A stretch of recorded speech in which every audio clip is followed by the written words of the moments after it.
Lumayan. Hindi ko dapat.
Assalamualaikum warahmatullahi wabarakatuh. Bismillahirrahmanirrahim. Alhamdulillahirabbil alamin. Wa afdhalus salatu wa atammu taslim ala habibi rabbil alamin. Sayyidina Muhammad ibn Abdullah wa ala alihi wa sahbihi wa man walah. Wa la hawla wa la quwwata illa billah. Amma ba'd. Rabbi shrah li sadri wa yassir li amri wa hlul 'uqdatam min lisani yafqahu qawli. Alhamdulillah, teman-teman semuanya kita berdapat berkumpul kembali di pagi hari yang mulia ini, ya, di mana Allah terus memberikan kepada kita hidayah dan anugerah berupa thalabul ilm. Kita diberikan tenaga dan waktu untuk terus senantiasa berkecimpung atau sibuk istighol dengan ilmu, yakni mencari ilmu. Salah satunya dengan membahas materi tentang kepenulisan Al-Quran yang kita lanjutkan pada pagi hari ini. Baik, untuk mempersingkat waktu, silahkan dibuka di halaman 53 semuanya, ya. Silakan dibuka di halaman 53.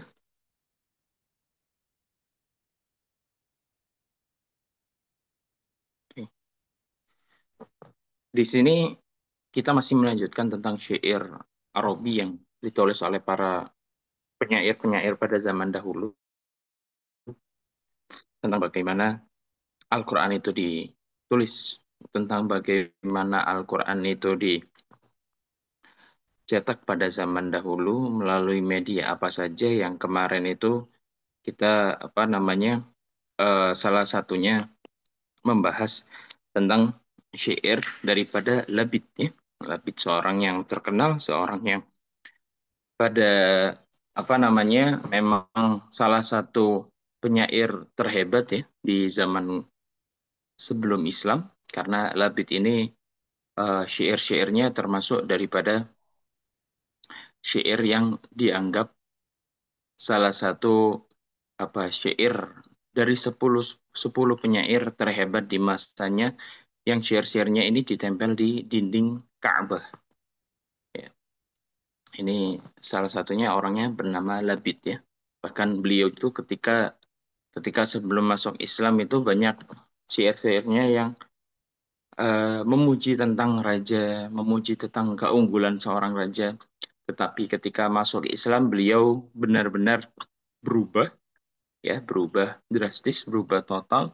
Kemudian ikut memuji Rasulullah, ikut memuji Islam, dan kemudian banyak memuji Allah dalam syair-syairnya. Makanya kata Nabi, khairu syi'ri syi'rul labid. Ya. Sebaik-baiknya syair adalah syairnya labid. Ya, maksudnya bukan berarti dari gaya bahasanya Labid memiliki keunggulan dari yang lain dalam syairnya. Tetapi syairnya Labid itu mengandung ketauhidan kepada Allah Subhanahu wa taala, mengandung keyakinan akan Allah, ya. Ya, maka apa dari itu Rasulullah mengatakan hadis demikian. Baik, kita lanjut di halaman 153 ya, teman-teman semua. Bismillahirrahmanirrahim. Al-wahyu ay al-kitabatu wal fi'lu waha yahyi yuhyi ya. Kalau ahya yuhyi ihya'an ya, dari waha. Bisa juga auha yuhyi ya, mewahyukan. Bisa waha yahyi. Wal wahyu al-kitab wal jam'u al-wuhyi. Assalamu al-hijarah wal wahidatu salimah bikasril lam fama famudafi'un ma'tufun ala qawlihi qawliha غول غولها itu ya. يقول توشحت الديار الغولية والرجامية وتوشحت مدافع جبل الريان لارتحال أحباب منها واحتمال الجيران عنها ثم قالت وقد توحشت وغيرت رسوم هذه الديار فعريت خلقا. Dibuka di halaman 153. Wa innama araha suyulu walam tanmahi bitulis zamani faka'annahu kitabun dimna hajaran syabbaha baqa'al athara liqadamil ayyami bibaqa'il kitabi fil hajari. Nah ini kata-katanya penuh balaghah ya. Ini penuh dengan banyak banyak apa kata-kata yang eh, apa itu mengandung majis atau mengandung estetika dalam bahasa Arab. Yang saya artikan begini, tentang wahyu dan penulisannya, tentang wahyu dan kepenulisan wahyu tersebut. Wahyu itu wahyu, ya, wahyu dari Allah atau wahyu yang secara global, secara majemuk itu berarti kepenulisan juga di dalam bahasa Arab. Ya. Terus kemudian wahyu juga bisa berarti Alkitab, ya, sesuatu yang ditulis. Ya, jadi wahyu ini bisa kepenulisan itu sendiri atau sesuatu yang ditulis, ya, semua itu adalah wahyu. Fi'il pun wahyu. Jadi apa yang dilakukan Muhammad dianggap wahyu secara bahasa. Kemudian kepenulisan Al-Quran juga bisa disebut wahyu. Tulisan daripada wahyu sendiri, tulisan ayat Al-Quran yang berasal dari Allah Subhanahu wa Ta'ala juga bisa disebut wahyu. Sedangkan salam, nah, salam itu adalah salah satu kesatuan yang damai. Maksudnya apa? Ketika kita nusallimus salaman, maksudnya kita menyampaikan kedamaian kepada seseorang yang lainnya. Ya, makanya diatofkan pada firman yang sebelumnya. Dikatakan ini dengan bahasa yang mungkin apa namanya? Kalau kita hanya memahami sekilas atau memahami secara kata per kata, tentu kita tidak akan dapat mengambil pelajaran dari suatu syair atau nasar Arabi. Tetapi kita harus mengambil secara majemuk. Kita harus baca semuanya, baru kita faham akan maksud. Dikatakan demikian. Telah ditinggalkan rumah-rumah gurun dan yang sangat liar. Dan gunung-gunung seperti Jabal Royan yang menjadi sunyi. Tidak ada lagi tempat di sana dan tak mungkin untuk dikunjungi lagi. Ia berkata, sesungguhnya rumah-rumah itu telah ditinggalkan, lalu berubah bentuk dan dihapuskan jejaknya oleh banjir dan hujan. Dan zaman atau waktu tidak menyisakan bekas apapun di sana. Seakan-akan sebuah kitab yang tertulis di atas batu, lalu terkikis oleh waktu dan tidak tersisa apapun darinya. Ini maksudnya demikian. Ketika wahyu turun dari Allah Subhanahu wa taala, terus kemudian Nabi Muhammad Shallallahu alaihi wasallam memerintahkan kepada para sahabatnya untuk menulis wahyu-wahyu tersebut. Di situ saat zaman jahiliyah, orang-orang tersebut meyakini bahwasanya Tuhan itu berada di dalam suatu patung-patung di depan Ka'bah. Keyakinan-keyakinan mereka bergantung atau digantungkan kepada patung-patung tersebut seperti Lata wal Uzza. Digantungkan pengharapan mereka kepada sesembahan-sesembahan kepada leluhur mereka.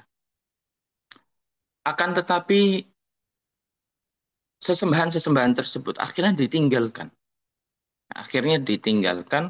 ya, seperti Gunung Royan yang dulunya apa ramai sekali, ya, karena banyaknya berhala di sana.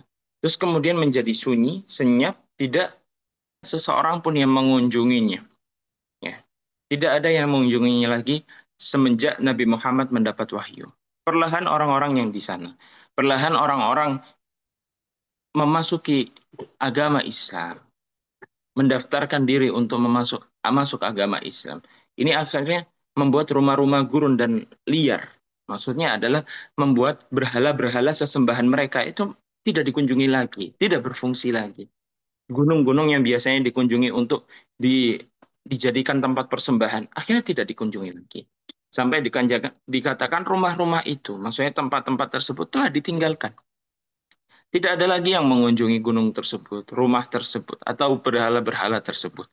Kemudian ketika Islam datang dan merubah adat istiadat untuk menyembah para berhala-berhala itu, akhirnya setelah wahyu itu turun, ayat demi ayat turun di kota suci Mekah atas Nabi Muhammad SAW. Akhirnya ayat itu menghapuskan jejak daripada penyembahan-penyembahan itu semua, seakan-akan banjir meluluh lantahkan semuanya. Ya.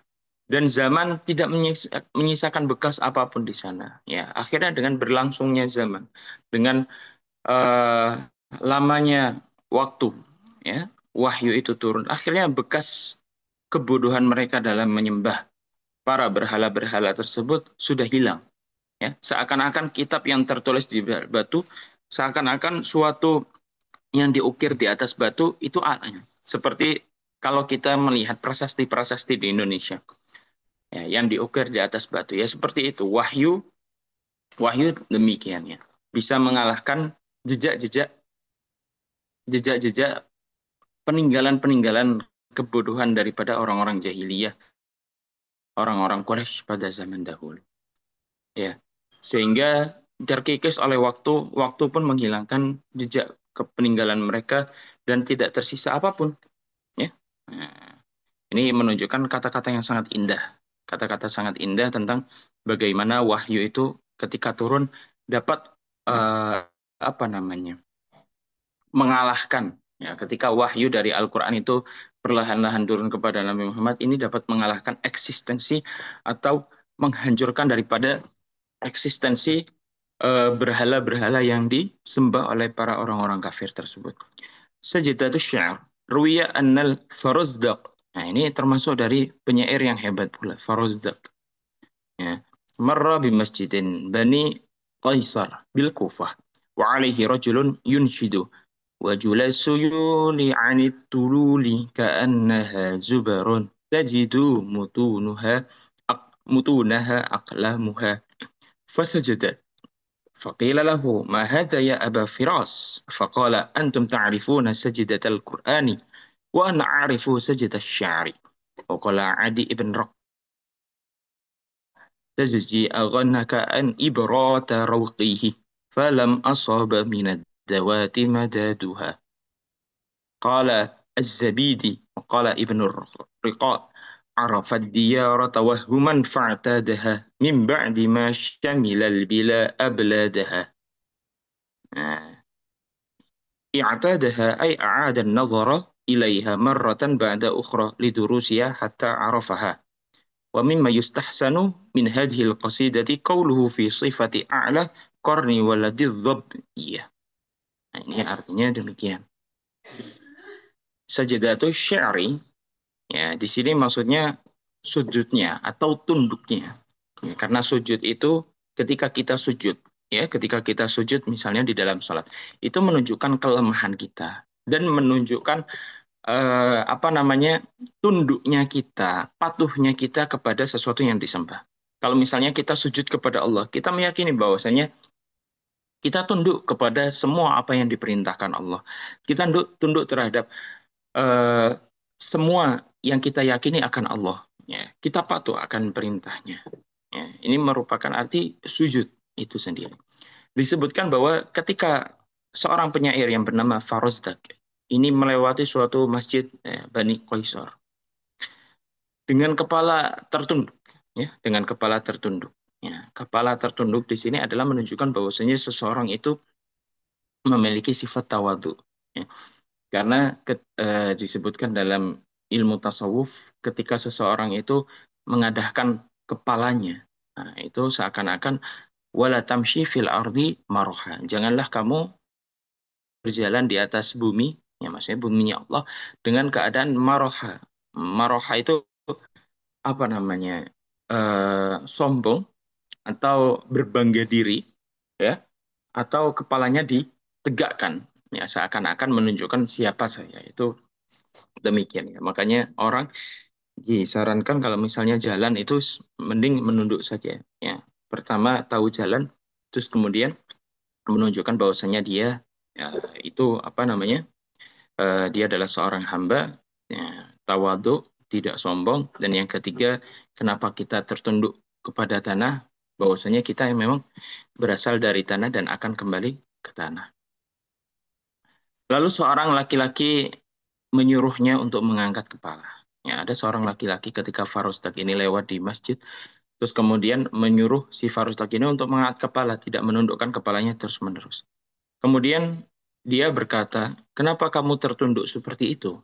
Seolah kamu kehilangan pena dan tinta. Karena Farosdak ini seorang penyair hebat di masanya. Ya. Ya. Ketika ketika beliau tertunduk ini seakan-akan beliau ini kehilangan pena dan tinta, beliau sedih, ya. Ya, seorang laki-laki ini menyangka beliau ini bersedih karena kehilangan pena dan tinta. Farosdak pun bersujud, ya, langsung bersujud. Ketika dibilang seperti itu, Farosdak langsung bersujud. Orang ini bertanya, apa ini wahai Abu Firas? Apa yang kamu lakukan?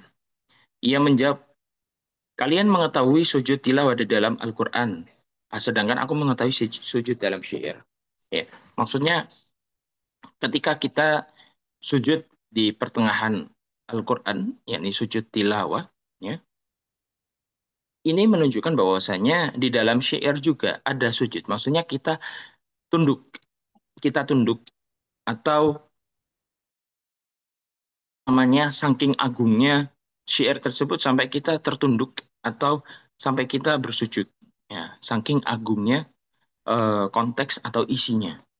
Kalau sujud tilawah kita mengakui bahwasanya di dalam sujud tilawah kita mengakui ada konteks atau kita menghormati konteks tersebut sehingga kita bersujud. Ya, begitu pula di dalam syair karena Quran itu sebenarnya kalau kita kita uraikan itu penuh dengan Balaghah seperti syair. Kata-katanya banyak, syair itu diambil juga di dalam Al-Quran. Kata-katanya mengandung banyak balaghah, arud, qawafi, dan darurati syair. Ya, makanya bisa di-compare atau bisa disamakan antara Al-Quran dengan syair. Ya. Sedangkan syair adalah buatan seorang manusia, sedangkan Al-Quran adalah buatan Allah. Ya, jadi bedanya di situ saja. Ali bin Rokko berkata demikian, ketika ia menunduk, pena menyentuh tinta dan meneteskan tintanya. Ketika seorang farosdak itu menunduk, ya, biasanya kalau orang sangat serius ketika membuat syair, biasanya mereka akan menunduk untuk benar-benar mencurahkan waktu dan pemikirannya. Ya, seperti halnya si Farosdak ini. Ketika ia menunduk, pena menyentuh tinta, ya, pena menyentuh tinta, maksud apa? Apa namanya? Tidak seperti zaman sekarang yang tinggal di hentak apa namanya? eh, tekan ujung pena tersebut kemudian dapat mengeluarkan tinta. Tapi pada zaman dahulu memang harus apa namanya dicelupkan ke suatu tinta baru kemudian tinta tersebut menyebar di atas kertas. Ya. Kemudian Zabidi berkata pula dan dikatakan oleh Ibnu Raqqa saat pena mengenali tintanya, maksudnya ketika pena tersebut masuk ke dalam cawan atau suatu wadah yang berisikan tinta dari jauh mengalir menuju menuju ujung. Ya. Jadi ketika bisa digambarkan bahwasanya ketika pena tersebut diletakkan dalam suatu wadah yang berisikan tinta, nah itu tidak langsung dipakai, tapi dia mengalir dari apa namanya ujung ke ujung, ya jadi memenuhi secara penuh dari tempat tinta tersebut hingga menghapuskan tulisan lama dan menulis yang baru, ya, hingga tinta menyebar merata. Maksudnya di sini adalah ketika tulisan lama itu dicoret, ya, dan menulis yang baru, yakni kalimat baru, hingga tinta menyebar merata, maksudnya kertas itu full atau penuh dengan eh, full dengan suatu apa namanya suatu tulisan ya dalam kertas tersebut. Baik, kita lanjutkan. Silakan dibuka di halaman 54. Kan dibuka di halaman 54.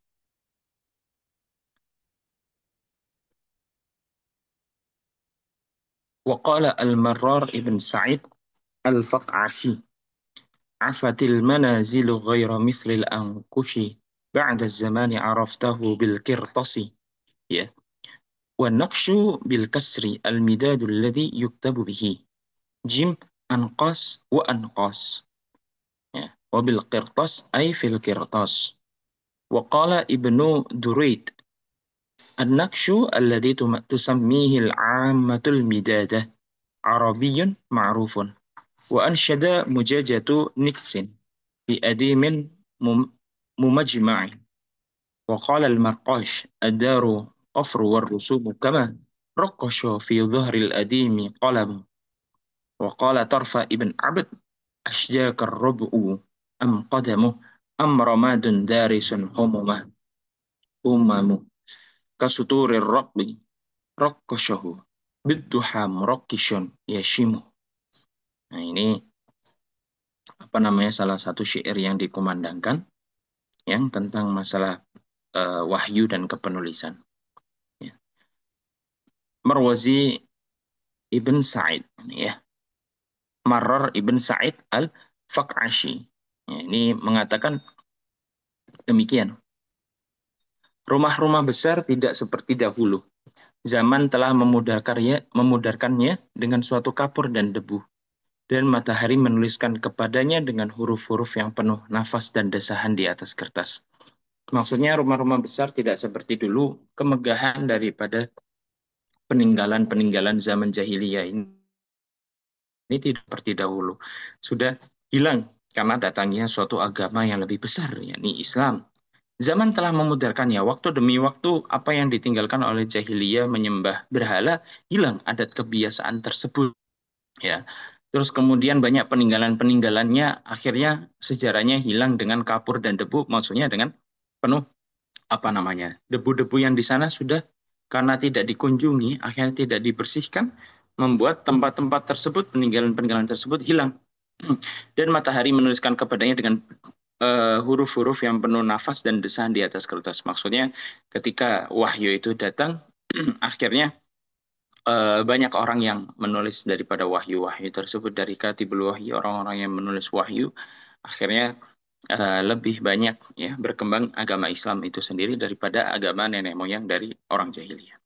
Ibnu Ruwaid berkata, nafas yang disebut oleh masyarakat awam sebagai awal tulisan adalah bahasa Arab yang terkenal. Tertoleh dalam, tertoleh maksudnya tertulis di dalam kulit sebagaimana ditulis dalam punggung kulit dengan pena. Maksudnya sebagaimana tinta itu berada di atas kertas atau di atas perkamen kulit.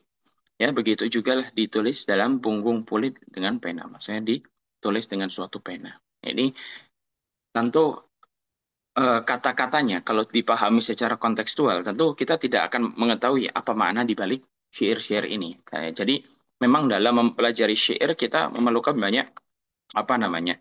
Banyak sekali pemahaman daripada segi kebahasaan kita untuk mempelajari dari nahwu dan sorof. Ya. Kalau misalnya kita nahwu, misalnya nahwu sorofnya tidak tidak terlalu matang, ya tentu untuk mempelajari balaghah kita akan sedikit kesusahan. Kemudian kalau misalnya balaghah kita tidak terlalu ini, tidak terlalu apa namanya bisa dipahami, tentu untuk mempelajari syair, ilmu syair seperti arud dan qawafi tentu akan kesusahan pula. Ya, tentu akan kesusahan. Begitu juga kalau misalnya kita belajar syair, tidak belajar qawafinya, tidak belajar daruratus syair, tentu kita tidak akan pelajari maknanya. Nah, jadi ini adalah susunan mempelajari bahasa dan kasustraan dalam Arab ya. Jadi kalau orang mempelajari kitab, membaca kitab bisa dengan nahwu sorof saja. Tapi kalau mempelajari syair tentu harus butuh pemahaman yang mendalam, pemahaman tentang bahasa Arab, kajian tentang mufradat yang banyak. Ya, jadi tidak bisa serta-merta orang yang bisa bahasa Arab dapat memahami semua syair. Ya. Al Dia berkata Darul Fakr ya, rumah kefakiran dan lukisan tertoreh dalam punggung kulit dengan pena. Ya. Terus kemudian Torfah ibn Abad juga mengatakan bahwasanya apakah kamu melihat pena tidak mencoret apapun, entah tinta atau arang, atau pena yang menghapus dan menulis dengan tawa, coretan dan ukiran yang rapi. Ini apa namanya? Banyak syair-syair alif atau pengarang kitab ini dimasukkan ke sini untuk bahwasanya menggambarkan tentang tulisan wahyu itu bagaimana mereka apa bagaimana ketika mereka itu ditulis bagaimana mereka ini di apa namanya digoreskan dengan pena di atas kertas-kertas para orang-orang penulis wahyu itu sendiri. Wujuhur rawati wal balaghati fil baitain. Keadaan rawah. Rawah ini kepuasan, kepuasan batin kepuasan batin kemudian segarnya suatu jiwa ya maksudnya di sini apa ya yang dapat menggugahkan jiwa yang sampai menggetarkan sanubari kita.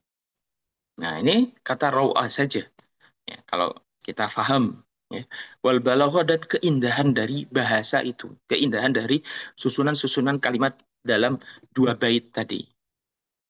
Al-Firahi Al-Imam Firahi salah satu imam besar dalam bahasa Arab itu mengatakan wa huwa yubayyinu wal balaghati fi hadaini al-baitain. Firahi itu menjelaskan tentang keindahan daripada apa namanya keindahan daripada dua bait di atas yakni dua bait karangan Torfah Ibn Abad ya ini beliau mengatakan tentang keindahan dari syairnya Torfah. Beliau mengatakan demikian, ini adalah contoh yang kuat tentang kualitas kata-kata yang tunggal dan buruknya pilihan kata-kata bagi mereka yang tidak tahu nilai dari keindahan suatu bahasa. Maka mereka menamainya al-murtashi karena ia adalah orang yang pertama menggunakan kata rosem untuk merujuk pada sisa tulisan. Nah, ini beliau mengatakan demikian, maksudnya contoh kuat. Nah, jadi eh, syair atau bait yang dikarang oleh Torfah bin Abd ini adalah contoh kuat tentang kualitas kata-kata tunggal. Maksudnya menunjukkan kata-kata yang beliau pilih dalam syairnya atau membuat syairnya. Ya, ini adalah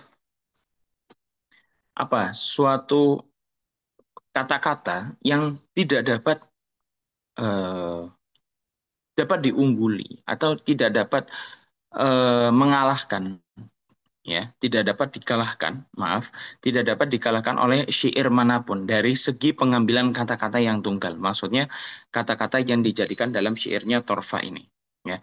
Atau bisa juga berarti bahwasanya syair yang dikarang oleh Torfa ini itu dapat mewakili dari sekian ribu syair yang menceritakan tentang kepenulisan suatu wahyu tersebut, ya. Dan juga mereka menamai, orang-orang Arab ini menamai syair ini dengan nama murtasyik juga. Bahkan kata rosem, ya, rosem seperti apa namanya, rosem Usmani dan lain sebagainya. Rosem ini apa, gaya kepenulisan saja. Ya, rosem ini bisa berarti gaya kepenulisan saja. Ya. Kemudian 15, silakan dibuka. Nah, ini kata rosem juga digunakan. Ad-daru kufrun war rusumu kama raqqasha fi dhuhril adimi qalamu. Wa kana ar-raqsh yasta'malu li'alwani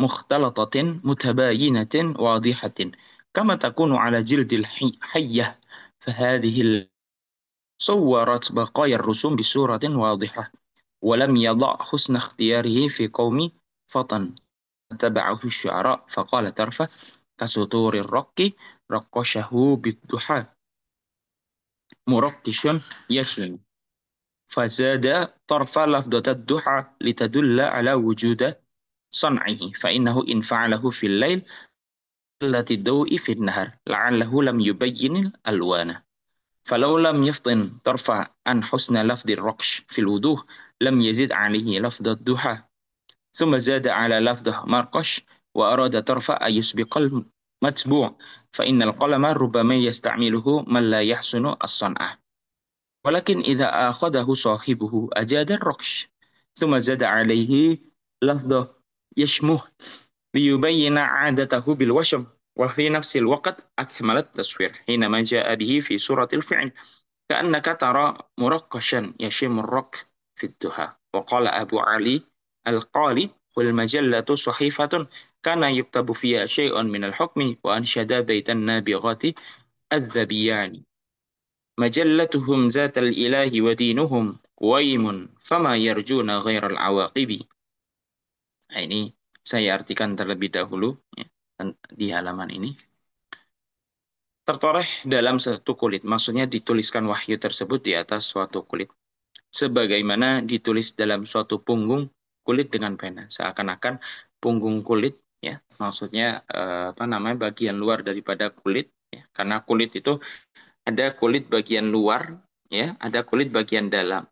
Ya, kalau kulit kitab itu kan kita bisa ini. Kalau kulit yang luar itu tentu seperti kulit sapi yang pada umumnya dijadikan ini atau jadikan tas atau jadi sepatu, itu masih ada eh, apa namanya, lapisan luar yang lebih halus, ya, lebih halus daripada bagian dalam. Itu maksudnya punggung kulit dengan pena ketika tertoleh tertoreh itu apa namanya, bisa menggambarkan, ya, atau bisa tertuang tulisan tersebut di atas punggung kulit dari suatu pena. Ar-Rasm yang digunakan untuk menggambarkan tulisan yang tampak jelas dan tampak. Kata Ar-Rasm itu digunakan oleh orang Arab untuk menggambarkan suatu tulisan yang jelas dan tampak. Ya, ketika tampak pada suatu kertas atau pada suatu kulit, uh, tulisan tersebut itu bisa juga dinamakan Rasm. Biasanya ditulis pada kulit binatang. Nah, ada juga yang mengatakan bahwasanya Rasm itu suatu tulisan yang ditulis pada kulit binatang. Ya. Maka kata ini menggambarkan tulisan secara visual dan nyata. Ini juga menggambarkan bahwa tulisan ini harus bisa dilihat, ya, bisa dilihat secara visual, maksudnya dengan mata kita. Salah seorang penyair berkata, sebaris tulisan atau ukiran dengan senyuman tertulis dengan pena yang lembut. Ya, ini termasuk balaghah juga dari suatu syair. Bahwasanya sebaris maksudnya sebaris tulisan yang ditulis oleh suatu penyair atau ukiran, ya. Karena ketika seseorang menulis itu kan seakan-akan dia itu mengukir sesuatu. Kalau misalnya ada orang yang mengukir suatu meja atau kayu, tentu dengan pahatan-pahatan atau ukiran-ukiran. Begitu juga salah satu seni atau sifat seni yang dimiliki oleh seorang penyair adalah ketika dia menggoreskan penanya untuk menulis suatu syair. Ya. Dengan senyuman, dengan penuh rasa kebanggaan, dengan penuh rasa kebahagiaan ketika menulis syair tersebut, tertulis dengan pena yang maksudnya pena yang lembut bukan pena yang dibuat dari apa, tapi maksudnya ketika pena ini menggariskannya dengan lembut tanpa banyak halangan. Ya. Makna dhahika juga menunjukkan kualitas karya tulis tersebut.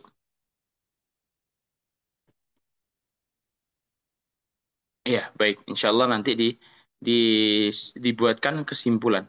Ya, nanti insya Allah setelah jam 5.45, insya Allah saya akan buatkan kesimpulan tentang ini karena memang pembahasan ini terlalu pelik, terlalu susah dipahami tentang balaghah itu sendiri.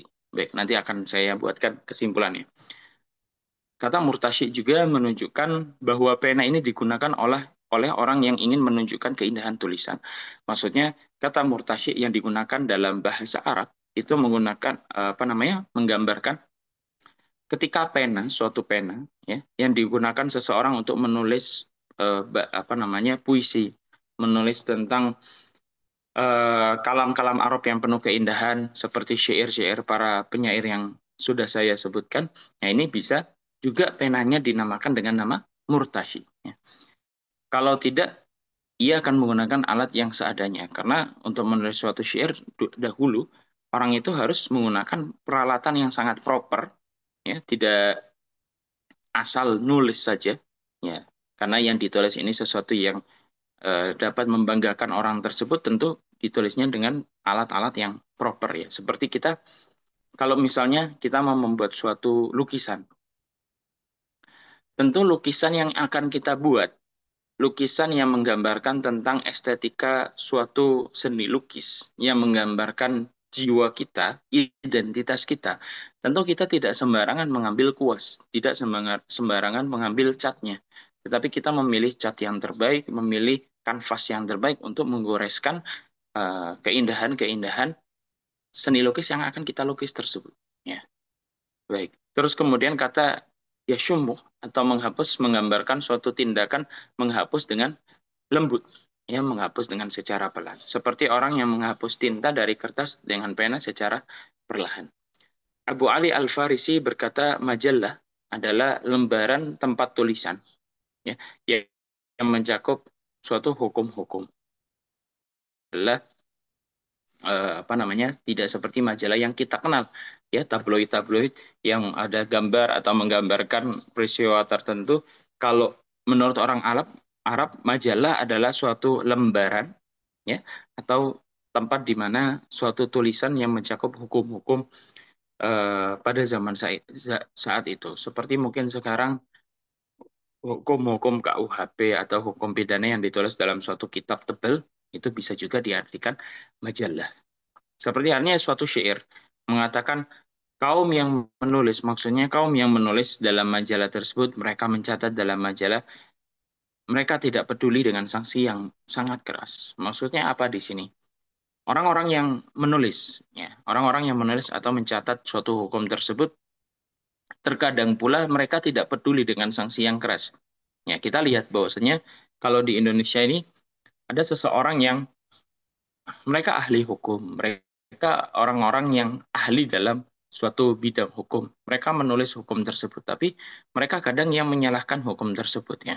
Banyak orang ahli hukum, seorang hakim atau seorang eh, jaksa gitu, ya. Mereka paham hukum, mereka menulis hukum tersebut, akan tetapi mereka sendiri yang malah melanggar dari hukum-hukum tersebut. Ya.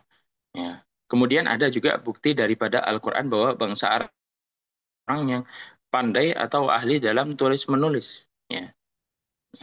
Terus kemudian beliau juga mengatakan kami tidak ingin berpanjang-panjang, maksudnya terlalu panjang lebar menjelaskan tentang kepenulisan Al-Quran ini, karena terdapat banyak bukti bahwa bangsa Arab dahulu sudah mengetahui atau sudah mengenal dunia tulis-menulis sebelum masa Islam. Jadi seorang mu'alif ini menggambarkan bahwasanya ketika sebelum masuknya Islam kepada bangsa Arab, mereka ini memang sudah ahli dalam tulis-menulis, maksudnya membuat syair, membuat karangan-karangan yang indah.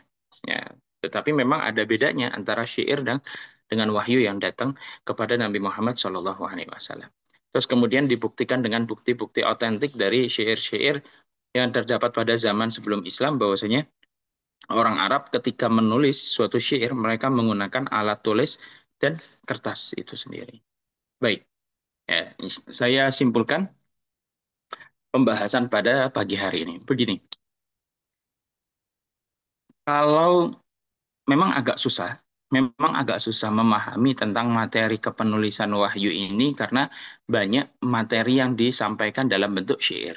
Jadi begini, kalau misalnya ada seseorang yang belum paham dengan nahwu dan sorof, terus kemudian belajar balaghah, tentu dia pahamnya cuma 10%. Seperti halnya kalau kita belajar kalkulus, kita mempelajari kalkulus, tetapi kita belum belajar aljabar, tentu kita tidak paham. Ya, tapi itu tidak masalah, karena yang kita cari adalah keberkahan, ya, keberkahan waktu kita untuk thalabul ilm dan istifadah. Yang penting kita mau belajar sudah bagus. Tapi untuk memahami ini, ya, memahami ini memang materi ini butuh waktu yang banyak, ya, atau memahami ini butuh kecakapan atau keilmuan-keilmuan lain, ya, yang perlu ditambahkan untuk memahaminya. Jadi tidak tidak masalah bagi teman-teman untuk tidak memahami secara full materi, tidak masalah. Yang penting adalah begini, bahwasanya banyak syair-syair yang dibuat pada zaman sebelum Islam. Ini menggambarkannya bagaimana orang-orang yang membuat syair ini menggambarkan ketika Islam itu datang kepada mereka atau wahyu dari Allah datang kepada Nabi Muhammad dan disampaikan kepada para kaum musyrikin Mekah. Itu banyak peninggalan-peninggalan dari sesembahan mereka seperti halnya berhala Lata dan Uzza. Ini ditinggalkan oleh orang-orang tersebut, ya, yang asalnya menyembah berhala tersebut, terus kemudian mereka menyembahnya, terus kemudian ditinggalkan karena wahyu yang datang kepada Sayyidina Muhammad SAW. Terus kemudian yang kedua, bahwasannya wahyu ini ditulis dengan pena. Ya, itu seakan-akan digambarkan bahwasannya ketika wahyu ini ditulis, itu karena di dalamnya terdapat keindahan gaya bahasa dalam bahasa Arab. Nah, ketika ditulis dengan pena, ini menunjukkan bahwasannya Al-Quran yang diturunkan kepada Nabi Muhammad ini itu seperti halnya syair yang ditulis oleh orang-orang bangsa Arab terdahulu. Ya. Al-Quran mengandung keindahan bahasa, balaghah dari Allah Subhanahu wa Ta'ala. Syair-syair ini juga mengandung bahasa yang dipelajari oleh orang-orang Arab. Jadi dua-duanya ini memiliki keindahan dalam bahasa. Akan tetapi keindahan gaya bahasa Al-Quran ini lebih afdol, lebih utama, lebih kuat daripada syair yang dibuat manusia. Tentu yang dimiliki oleh Tuhan tentu lebih utama dan lebih bagus daripada apa yang dimiliki oleh seorang manusia. Kemudian sejarah-sejarah, ya, yang disimpulkan oleh mu'alif atau pengarang kitab, sejarah mencatat bahwasanya kalau ada yang mengatakan bahwasanya bangsa Arab itu tidak ahli dalam tulis menulis, tidak, itu salah. Karena banyak syair yang dibuat pada zaman sebelum datangnya Islam itu menggambarkan bagaimana kondisi para orang-orang Arab tersebut. Orang-orang Arab sebelum datangnya Islam, mereka sudah mengenal tentang keindahan gaya bahasa Arab dengan balaghahnya mereka. Kemudian mereka juga ahli tulis menulis dengan dibuktikan dengan mereka ini ada penggalan-penggalan dari media yang digunakan mereka dalam menulis seperti rokesh, ya, seperti pena, seperti kertas, ya, dalam syair mereka ini menggambarkan bahwasanya mereka ini juga menggunakan media tulis menulis untuk menyampaikan keinginan mereka, menyampaikan hasrat mereka dalam bidang syair Arabi. Ya, itu tiga kesimpulan yang bisa saya sampaikan kepada teman-teman semua tentang materi pada pagi hari ini. Akan tetapi kalau misalnya ada yang bertanya, ada yang masih bingung atau pengen dijelaskan tentang suatu makna dari materi tadi, silakan diajukan pertanyaan di kolom komentar, ya. Diajukan saja di kolom komentar agar biar saya baca, kemudian saya jelaskan. Silakan teman-teman yang ingin bertanya, silakan di kolom obrolan.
Baik, penulisan syair dan wahyu Al-Quran yang turun pada masa tersebut yang membedakan di antara segi bahasa dan iya, begini, yang harus kita perhatikan ada nasr Arabi, ada yang namanya syair Arabi, ya. Syair Arabi itu yang bagaimana? Syair Arabi itu seperti kita ada sajak, ada rimanya. Seperti halnya apa?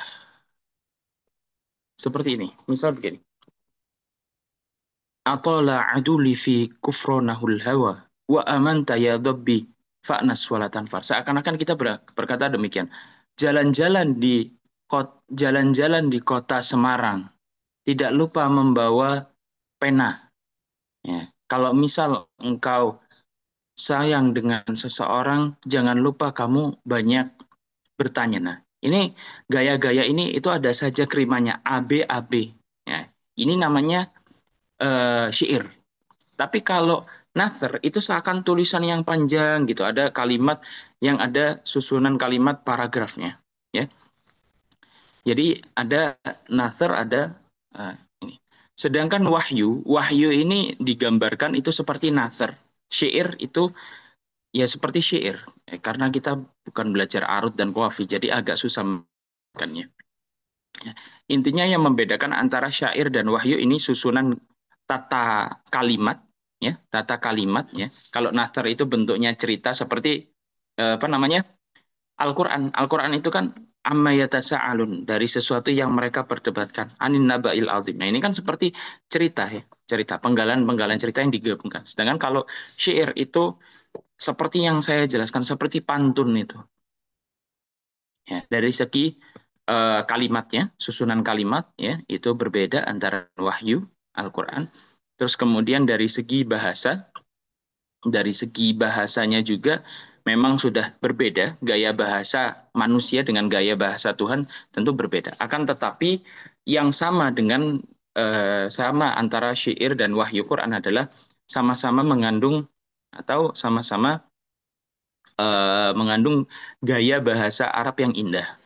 Ya, maksudnya kaidah-kaidah tentang keindahan bahasa Arab itu terdapat pada keduanya. Baik,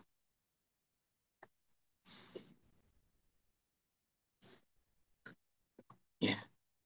Silakan kalau ada yang bertanya lagi,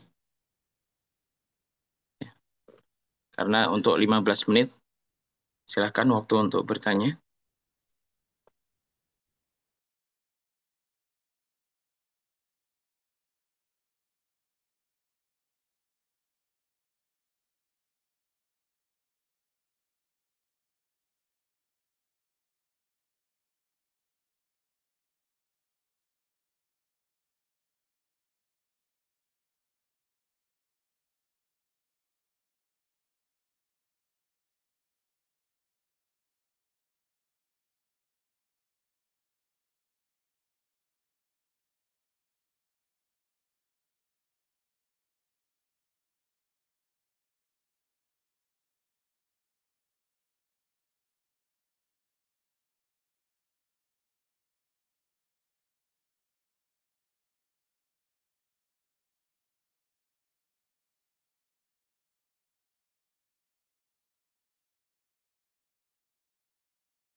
Baik, kalau misalnya tidak ada yang tanya, saya lebih dahulu ya sampai habis waktunya.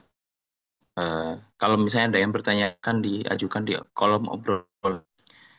Wal majal laiha mazkuratun fihim wa ma'lufatun ladaihim wa kanu yaktubu yaqra'un kama kana ghairahum yaktubuna wa yaqra'un. Nah, ini majalah juga adalah sesuatu yang apa namanya disebutkan dalam syair-syair mereka, terus kemudian banyak hal yang dicetak dalam suatu majalah ini ya. Kemudian mereka dalam majalah ini mereka menulis ya, mereka menulis di dalam suatu majalah dan mereka membaca dari suatu majalah. Ini menggunakan salah satu media membaca atau media menulis, salah satunya dengan menggunakan majalah. Ya. Wal Qur'anu sharihun fi anna al-kitabata kana sya'iyatun fihim haitsu qala fihim.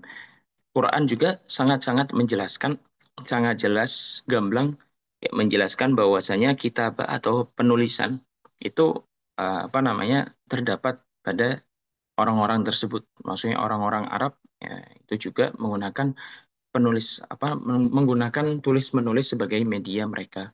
Seperti halnya di dalam surat Al-Qalam disebutkan Nun wal qalami wa ma yasturun ma anta bi ni'mati rabbika bimajnun ya. Ini penggambaran Al-Qur'an tentang tulis menulis di dalam bangsa Arab. Demi pena dan apa yang mereka tulis. Maksudnya demi pena yang mereka orang-orang Arab ini gunakan dan juga apa yang mereka tulis ya, apa yang mereka goreskan dengan pena tersebut di suatu kertas atau majalah atau media-media yang lain. Nah, pena dan tulisan ini adalah suatu bukti nyata, adalah suatu bukti nyata atau bukti yang sangat jelas bahwasanya mereka orang-orang Arab ini juga melakukan kegiatan tulis menulis. Ya, ayat ini, ayat apa namanya dari surat Al-Qalam yang dua ayat ini, ya, satu ayat maaf, itu menunjukkan bahwasanya menulis adalah sesuatu yang langka tapi umum. Maksudnya adalah eh, kita dapat jumpai penulis-penulis tersebut ya, dapat kita jumpai penulis-penulis tersebut dan tulisan-tulisannya. Akan tetapi orang yang mahir dalam menulis dengan bagus ya, itu sangat sedikit. Maksudnya begini. Kalau kita melihat dalam bahasa Indonesia, semua orang Indonesia bisa menulis tidak A, B, C, dan D. Boleh. Menulis sekedar A, B, C, D, E. Atau menulis saja. Menulis rangkaian kata. Bisa nggak? Bisa. Orang Indonesia bisa. Tapi apakah semuanya bisa menulis pantun? Apakah mereka bisa mengarang suatu syair bahasa Arab? Apakah semua orang bisa menulis dengan gaya bahasa yang baik sesuai dengan ejaan yang disempurnakan, sesuai dengan kaidah-kaidah bahasa Indonesia? Tentu tidak. Tentu tidak. Semuanya bisa menulis bahasa Indonesia, tapi tidak semuanya bisa menulis syair dalam bahasa Indonesia. Yang terkenal hanya sedikit. Ya seperti W.S. Rendra dan lain sebagainya. Itu analogi sederhana. Seperti halnya bahasa Arab, semua orang bisa menulis bahasa Arab. Ya, orang-orang Arab dulu bisa menulis bahasa Arab. Tapi apakah semuanya bisa menulis dengan bagus bahasa Arab yang bagus? Tidak semuanya bisa.